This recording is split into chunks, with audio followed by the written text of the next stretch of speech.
ബംഗാളിൽ ബി സർക്കാർ വന്നത് യഥാർത്ഥത്തിൽ വളരെ വലുതായി നോവിച്ചിരിക്കുന്നത് ബംഗ്ലാദേശികളെയുമാണ്. ബംഗ്ലാദേശിൽ നിന്ന് ഇപ്പോഴിതാ ബംഗാളിലെ ബി സർക്കാരിന് തുടരെ ഭീഷണി സന്ദേശങ്ങൾ എത്തിക്കൊണ്ടിരിക്കുന്നു എന്നുള്ളതാണ്. ആദ്യം അത് ജമാഅത്തെ ഇസ്ലാമിയുടെ ഭാഗത്തു നിന്നായിരുന്നു. ജമാഅത്തെ ഇസ്ലാമിയുടെ വക്താവായിട്ടുള്ള നൂറുൽ ഹുദ എന്ന് പറയുന്ന വ്യക്തി ബംഗ്ലാദേശിലെ 17 കോടി മുസ്ലിങ്ങൾ ഇപ്പോൾ ബംഗാളിലേക്ക് ഇരച്ചെത്തും, മമതാ ബാനർജിക്ക് വലിയ രീതിയിലുള്ള സംരക്ഷണം നൽകുമെന്നൊക്കെ പറഞ്ഞിരുന്നു. അതിനുശേഷം അത്തരത്തിലുള്ള പ്രസ്താവനകൾ ഉണ്ടായി. ഇപ്പോഴിതാ സർക്കാരിന്റെ ഭാഗത്തു നിന്ന് ഔദ്യോഗികമായിട്ടുള്ള ഒരു പ്രസ്താവന, അതായത് ബംഗ്ലാദേശി സർക്കാരിന്റെ ഭാഗത്തു നിന്നും ഔദ്യോഗികമായിട്ടുള്ള ഒരു പ്രസ്താവന വന്നിരിക്കുകയാണ്. അത് വളരെ പ്രകോപനപരമായിട്ടുള്ള ഒരു പ്രസ്താവനയാണ്. അതിർത്തി വേലി നിർമ്മിക്കാൻ ഇപ്പോൾ ബംഗാൾ പണി തുടങ്ങിയിരിക്കുകയാണ്. ബംഗ്ലാദേശും ബംഗാളും തമ്മിലുള്ള അതിർത്തികൾ സുരക്ഷിതമാക്കാൻ ഇപ്പോൾ സുവേന്ദു സർക്കാർ പണി തുടങ്ങിയിരിക്കുകയാണ്. ബംഗ്ലാദേശ് പ്രധാനമന്ത്രി താരിഖ് റഹ്മാന്റെ വിദേശകാര്യ ഉപദേഷ്ടാവ് ഹുമയൂൺ കബീറാണ് ഇപ്പോൾ ഇതിനെതിരെ രംഗത്തെത്തിയിരിക്കുന്നത്.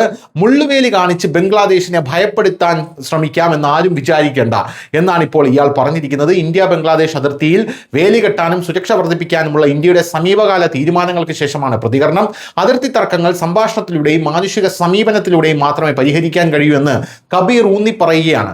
ബംഗ്ലാദേശിലെ ജനങ്ങളോ അവിടുത്തെ സർക്കാരോ മുള്ളുവേലിയെ ഭയപ്പെടുന്നില്ലെന്നും ആവശ്യമുള്ളിടത്തെല്ലാം സംഭാഷണത്തിന് തയ്യാറാണ് എന്നും കൂട്ടിച്ചേർത്തു. അതായത് ഒരു അർത്ഥത്തിൽ പറഞ്ഞാൽ ഇതൊരു ഭീഷണിയാണ്. അതായത് ബംഗ്ലാദേശിലെ ജനങ്ങൾ കാണുമ്പോൾ ഇതൊരു ഭീഷണിയാണ് എന്ന് വിചാരിച്ചോട്ടെ, പക്ഷേ മറ്റൊരു സ്ഥലത്ത് ഇതൊരു അപേക്ഷയാണ്, ഇതൊരു യാചനയാണ്. അതായത് നിങ്ങൾ ആവശ്യമുള്ള ഏത് സ്ഥലത്തും ഞങ്ങൾ വന്ന് ചർച്ചയ്ക്ക് തയ്യാറാണ് എന്നാണ് ഇതിൽ മറ്റൊരു വശം എന്ന് പറയുന്നത്. പശ്ചിമ ബംഗാൾ മുഖ്യമന്ത്രി ശുഭേന്ദു അധികാരിയെ ലക്ഷ്യം വെച്ചുകൊണ്ട് ഹുമയൂൺ കബീർ പറയുന്നത് തിരഞ്ഞെടുപ്പ് സമയത്തെ വലിയ സംസാരവും യഥാർത്ഥ ഭരണവും രണ്ട് വ്യത്യസ്ത കാര്യങ്ങളാണ്. അധികാരി സർക്കാർ ഭരണത്തിൽ അവരുടെ തിരഞ്ഞെടുപ്പ് വാഗ്ദാനങ്ങൾ നിറവേറ്റുന്നുണ്ടോ ഇല്ലയോ എന്ന് ബംഗ്ലാദേശ് കാണാൻ ആഗ്രഹിക്കുന്നു എന്നാണ് ഇയാൾ പറഞ്ഞിരിക്കുന്നത്.